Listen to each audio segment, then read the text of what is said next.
Right now, the crisis on the Colorado River. Historic cuts to Arizona's water supply are in the works.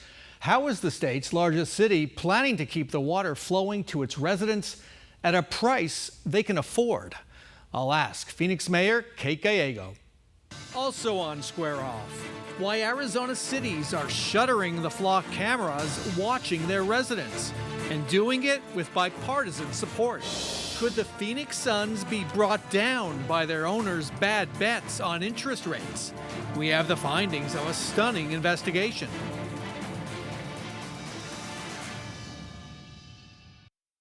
We understand every house in Arizona is too big to fail. We want to work together so that you can continue to turn on the tap and have the water you count on. That was Phoenix Mayor Kate Gallego's response to my question about the city's efforts to ensure a future with ample water that you can afford. And that is the urgent question Arizonans should be asking right now of all our elected officials. The Colorado River is in crisis. Any day now, the Trump administration could order what the state's water resources director calls catastrophic cuts to our water supply over the next 2 years. Mayor Gallego and I talked about the city's first ever drawdown from the state water bank to help cover the cuts, higher water bills for residents, and the need for billions of dollars from the feds to build water purification plants. My usual disclosure, my wife is a City of Phoenix employee and we live in the City of Phoenix. Here's an edited version of my conversation with Mayor Kate Gallego. I was reading in the Arizona Republic within a week or so ago. The water director told the Republic that the city plans to dip into its reserves, the water bank, to help deal with the shortage of Colorado River water. Is that the first time that's happened? So much of Arizona development today still uses groundwater. Phoenix has been very blessed.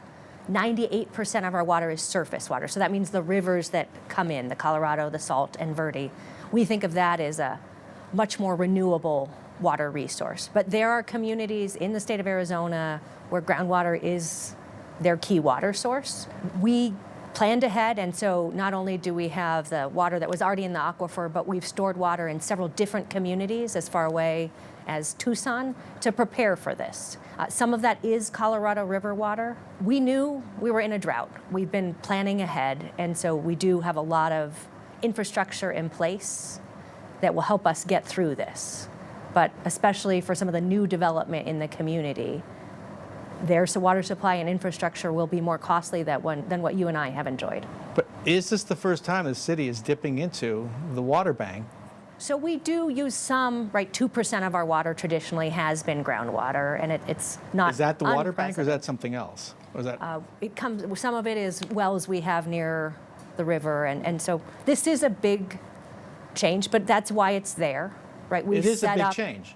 Yes. Yeah. Given the forecast for the Colorado, it appears we're going to keep dipping into the water bank for the foreseeable future, right? Well, that's why we're investing in 3 different water recycling plants so that we can purify water we already have here. We've invested in infrastructure to be able to move water that might traditionally be in the Salt River Project part of our city to North Phoenix. So if you drove along the 51 a couple years ago, you may remember a big construction project along that. That was the Phoenix Drought Pipeline. That was a more than $230 million pipeline that lets us move water around so that we can move river water to areas in North Phoenix where we didn't have it. So we've been trying to invest in a wide variety of infrastructure so that we have multiple tools, but groundwater is going to be part of the solution. So that's part of the solution for the first time? Yes. Really? The forecast for the Colorado is terrible for the foreseeable future, next decade or so. So we're stuck with this. And billions of dollars were spent over the last several years, part of the Inflation Reduction Act, and we don't have much infrastructure to show for it, to prepare for this moment. And so I wonder, how long will it take for Phoenix and the other cities in this region to catch up? This is a real challenge for us. We're all trying to work together. Phoenix and Tucson have created a program that we call the SWAP program, where we might be able to move some water rights around to communities that need it. Phoenix is blessed to be in a better position than some. We are financially strong. We're able to borrow money. We have good credit and the ability to invest. We know for smaller communities, this change may be even more difficult, and so we want to be partners.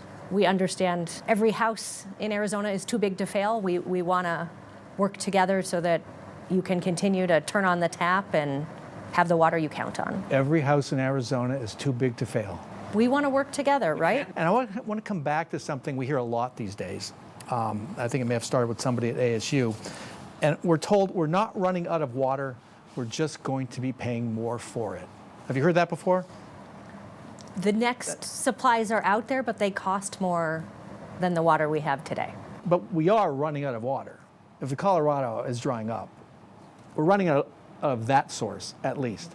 What will it take to build the next sustainable sources of water for Phoenix before we really hit a really bad state? So we call this area the Salt River Valley, in part because the water is quite salty. There are supplies where we could remove salt and drink that water. It just is not the high quality water with lower salt that we expect from the Colorado River, and it will cost more. So are we going to be drawing on that water as well? So we often call it brackish water, and so there's ability to clean up some of that as well as some of the water that's already in our system. So it's similar to desalination, right? That's a much more expensive water supply. If we have to move it in from the coast, it takes a lot of energy to remove the salt from that water, and so that will add to costs. So, but do you agree when I say we need to build more sustainable sources of water? We do, and that's why the City of Phoenix has made a big bet on advanced water purification.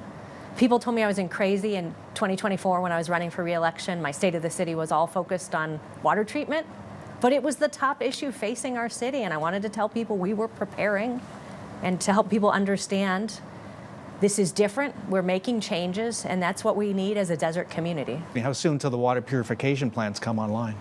So we think we will have a smaller one in the next year. The biggest one, which is at 91st Avenue, we're thinking around 2031. We'd like to see the federal government... 5 years?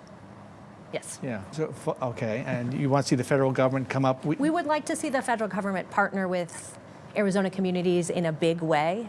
For so many, particularly of our smaller communities, or perhaps you live in a area of a county that's not part of a city, these are real financial challenges. The federal government, for decades, has said they will help us augment our water supplies, and we do really important work for the entire country, right? We make the top semiconductors, winter vegetables for the whole country. We need to continue to have a strong food supply in our country, and Arizona is part of that.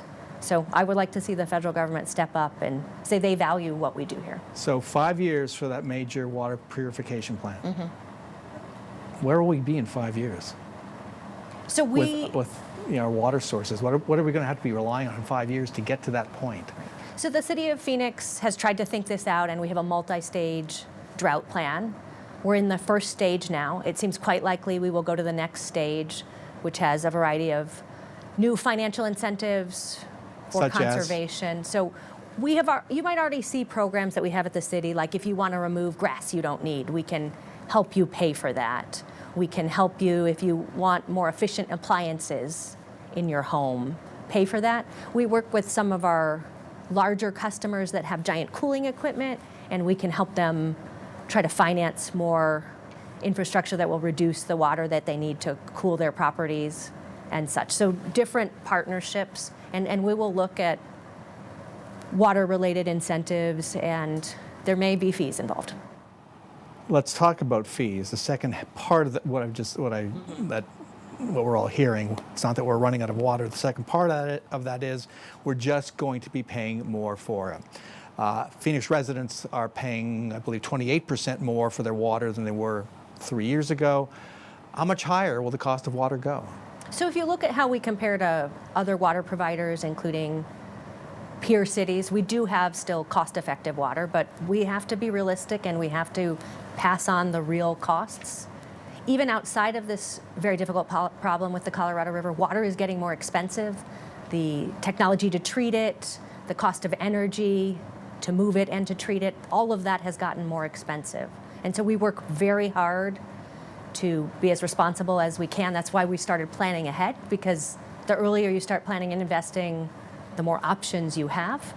But we're looking at a wide variety of tools in this area. Where's the thinking right now, though, on what rate increases are going to look like?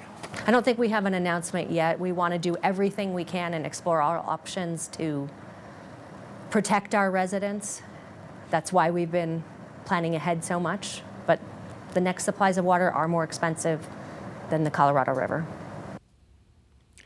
A footnote about the State Water Bank. The city estimates it can serve 105,000 homes a year for 20 years if needed, and there are questions about how easily that water will come out. City water right now serves about 350,000 households. And a reminder, you can now watch Square Off on Fridays and Sundays. Catch us on 12 News at 2:30 p.m. Friday and 8 a.m. Sunday, or watch us on the 12 News streaming app at 2:30 and 7:30 p.m. Friday or 8 a.m. on Sunday. If you miss a show, it'll be on the 12 News app.